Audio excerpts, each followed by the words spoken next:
சேதி கேளடா.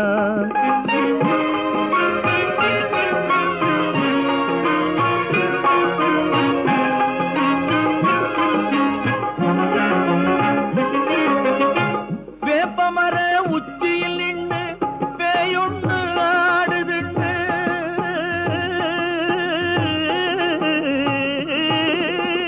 வேப்பமர உச்சியில் நின்று பேயொன்னு ஆடுதுன்னு விளையாட போகும் போது சொல்லி வைப்பாங்க.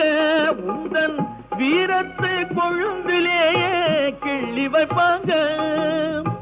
வேலையற்ற வீணர்களில் மூளையற்ற வார்த்தைகளை வேலையற்ற வீணர்களில் மூளையற்ற வார்த்தைகளை வேடிக்கையாக கூட நம்பிவிடாதே.